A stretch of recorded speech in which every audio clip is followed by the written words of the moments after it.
प्यारे बच्चों, दीप प्रोजेक्ट के तहत इतिहास विषय का मॉडल क्वेश्चन जारी किया गया है और इसमें से हम लोगों ने सभी मॉडल प्रश्नों के उत्तर को कंप्लीट कर लिया है।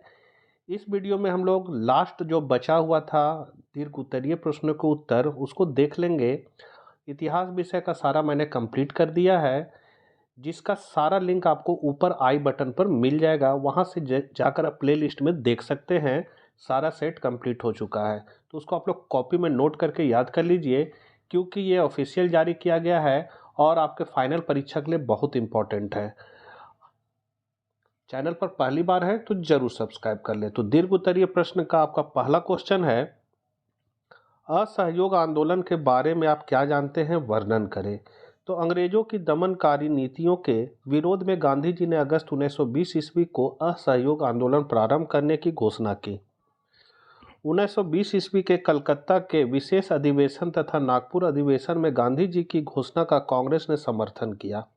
असहयोग आंदोलन के कार्यक्रम है, पहला, उपाधियों और अवैतनिक पदों का बहिष्कार, सरकारी सभाओं का बहिष्कार, स्वदेशी का प्रयोग, सरकारी स्कूलों व कॉलेजों का परित्याग, वकीलों द्वारा सरकारी न्यायालय का परित्याग, राष्ट्रीय न्यायालयों की स्थापना, हिंदू मुस्लिम एकता पर बल और अस्पृश्यता की समाप्ति।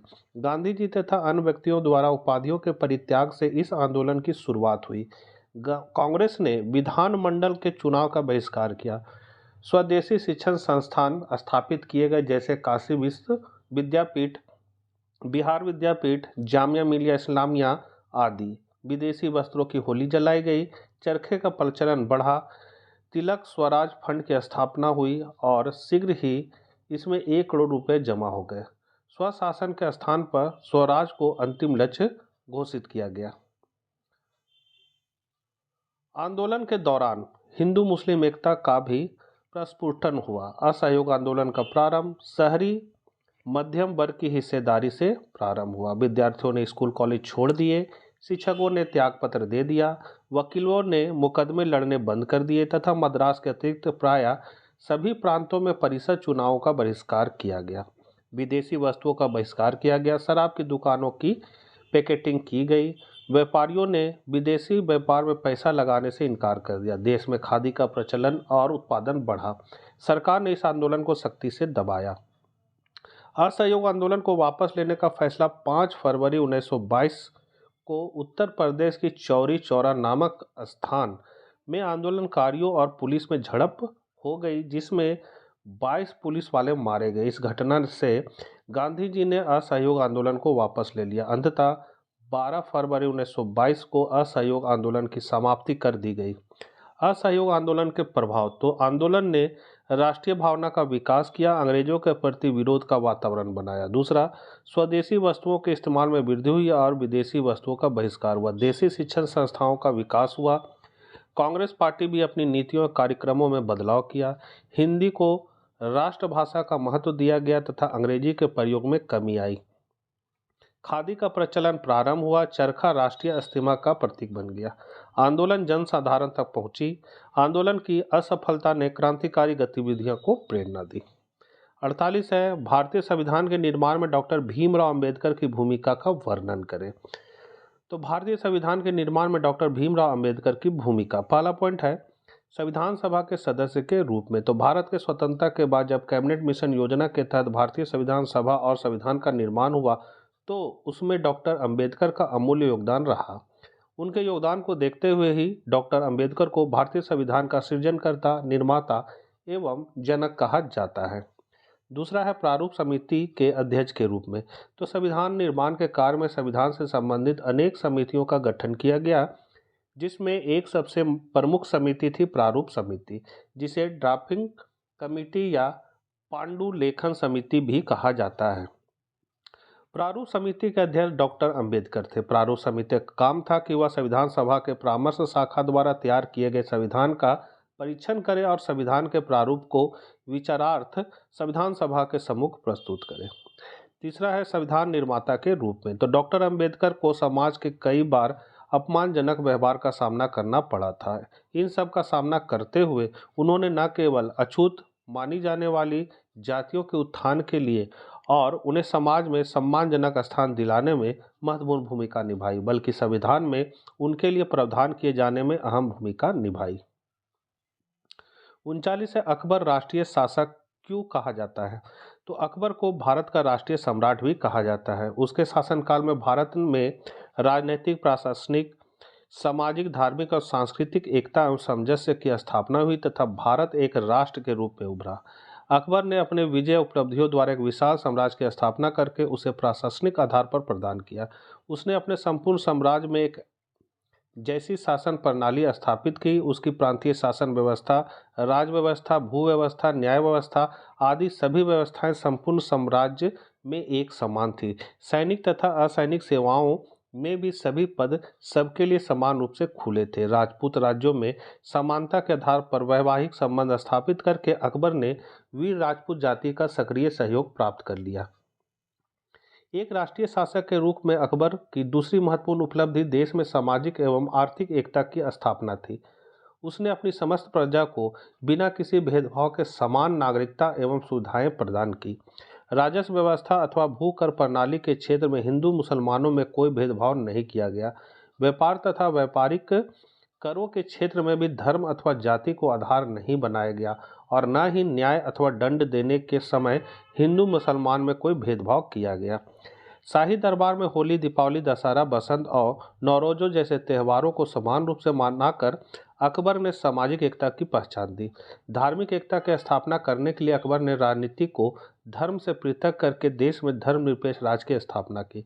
स्वयं मुसलमान होते हुए भी उसने प्रत्येक धर्म के आदर्शों का पालन किया।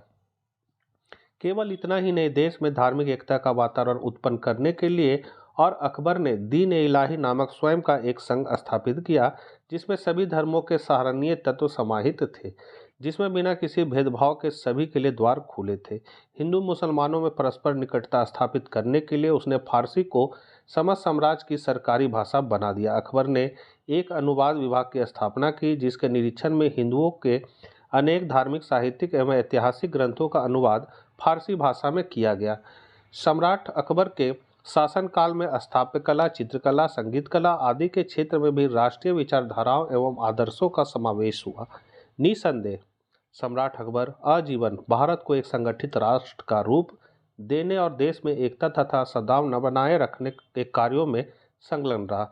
अतः इस दृष्टि से वह भारत का एक महान राष्ट्रीय सम्राट था। 50 नंबर क्वेश्चन है, गुरु नानक की जीवनी, शिक्षा एवं प्रमुख उपदेशों का वर्णन करें। तो गुरु नानक देव जी सिख धर्म के पहले गुरु और संस्थापक थे। वे एक महान संत, दार्शनिक और सामाजिक सुधारक थे। उनके उपदेशों ने लाखों लोगों के जीवन को प्रभावित किया और सिख धर्म की नींव रखी।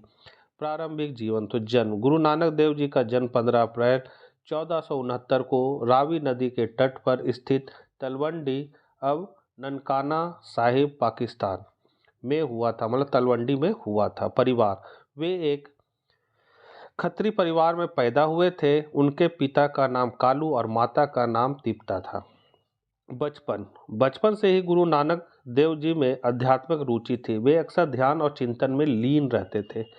शिक्षा और यात्राएं, तो शिक्षा, गुरु नानक देव जी ने प्रारंभिक शिक्षा ग्रहण की। उन्होंने वेद, पुराण और अन्य धार्मिक ग्रंथों का अध्ययन किया। यात्राएं, गुरु नानक देव जी ने अपने जीवन काल में कई यात्राएं की। उन्होंने भारत के विभिन्न हिस्सों के साथ साथ अरब, अफगानिस्तान और तिब्बत की यात्रा की। इन यात्राओं के दौरान उन्होंने विभिन्न धर्मों और संस्कृतियों के लोगों से मुलाकात की और उनके विचारों को समझा। मुख्य उपदेश, तो प्रमुख उपदेश उनका है कि गुरु नानक देव जी के उपदेश का सार निम्नलिखित है। पहला है एक ईश्वर। गुरु नानक देव जी ने एक ईश्वर में विश्वास किया और सभी धर्मों को एक ही सत्य का अलग अलग रास्ता बताया। समत्व, उन्होंने जाति, धर्म, लिंग और रंग के आधार पर भेदभाव का विरोध किया और सभी मनुष्यों को समान माना। कर्मकांडों का विरोध, उन्होंने बाहरी कर्मकांडों और रीति रिवाजों का विरोध किया और आंतरिक शुद्धता पर बल दिया। नाम जपो, कीरत करो, वंड छको, मतलब गुरु नानक देव जी ने ईश्वर का नाम जपना, ईमानदारी से काम करना और दूसरों के साथ बांटना का संदेश दिया। सत्संग, उन्होंने सत्संग मतलब संतों की संगति को आध्यात्मिक विकास का महत्वपूर्ण साधन बताया। गुरु नानक देव जी का प्रभाव। तो गुरु नानक देव जी के उपदेश ने सिख धर्म के विकास में महत्वपूर्ण भूमिका निभाई। उन्होंने समाज में व्याप्त कुरीतियों और अंधविश्वासों का विरोध किया और लोगों को एकता और भाईचारे का संदेश दिया। आज भी उनके उपदेश लाखों लोगों के लिए प्रेरणा का स्रोत है। 51 नंबर क्वेश्चन है, हड़प्पा सभ्यता के पतन के कारणों का वर्णन करें। तो हड़प्पा सभ्यता की पतन के संदर्भ में कोई संतोषजनक प्रमाण नहीं मिला है। लगभग 1800 ईसा पूर्व के आसपास इस सभ्यता का पतन हो गया। इस सभ्यता के पतन के संदर्भ में विद्वान एकमत नहीं है। फिर भी कुछ ऐसे प्रमाण मिले हैं जिनके द्वारा अनुमान लगाया जाता है कि हड़प्पा सभ्यता के पतन के निम्नलिखित कारण थे। पहला है बाढ़। तो सिंधु घाटी सभ्यता के प्रमुख नगर नदियों के किनारे बसे थे। इन नदियों में प्रतिवर्ष बाढ़ आती थी। बाढ़ से प्रतिवर्ष क्षति भी होती थी। इस कारण से हड़प्पावासी मूल स्थान को छोड़कर अन्य स्थानों पर रहने के लिए विवश हो गए। दूसरा है महामारी। तो मोहनजोदड़ो से प्राप्त नरकंकालों के परीक्षण के पश्चात यह निष्कर्ष निकलता है कि हड़प्पावासी मलेरिया महामारी जैसी अनेक प्राकृतिक आपदाओं के कारण बीमारियों के शिकार हो गए और उनके जीवन का अंत हो गया। इस कारण से भी इस सभ्यता का पतन हो गया।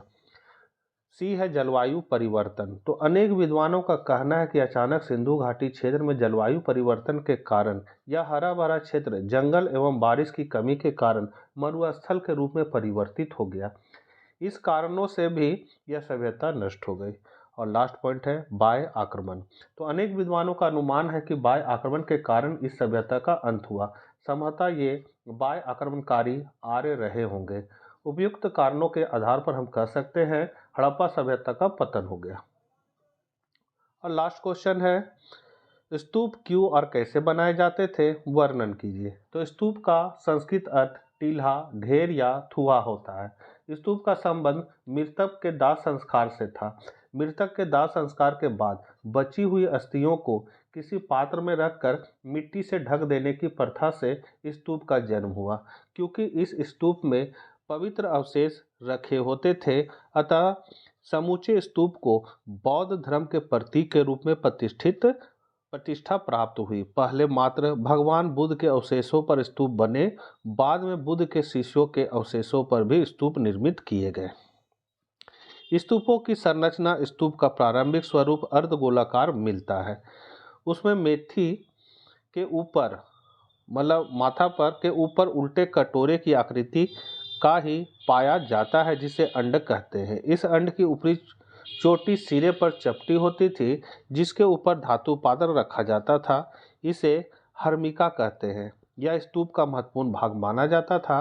हर्मिका का अर्थ देवताओं का निवास स्थान होता है। तो ये आगे भी है। स्तूप को चारों ओर से एक दीवार द्वारा घेर दिया जाता था, जिसे वेदिका कहते हैं। स्तूप तथा वेदिका के बीच परिक्रमा लगाने के लिए बना स्थल प्रदीक्षा पद कहलाता था। कालांतर में वेदिका के चारों ओर 4 दिशाओं में प्रवेश द्वार बनाए गए। प्रवेश द्वार पर मेहराब दर तोरण बनाए गए। इस प्रकार स्तूप की संरचना की गई। तो ये थे आपके इतिहास का दीर्घ उत्तरीय प्रश्न के उत्तर। अंतिम पार्ट जो बचा हुआ था इतिहास विषय का कंप्लीट हो चुका है। बाकी भूगोल में कुछ बचा हुआ है, इकोनॉमिक्स बचा हुआ है, हिंदी इलेक्टिव हिंदी कोर बचा हुआ है, जिसको जल्द मैं कंप्लीट कर दूंगा। आशा करते हैं वीडियो आपके लिए उपयोगी साबित होगा। मित्रों को शेयर करें और किसी तरह का दिक्कत हो तो कमेंट बॉक्स में ज़रूर लिखें। तो मिलते हैं हम लोग नेक्स्ट वीडियो के साथ। जय हिंद, जय भारत।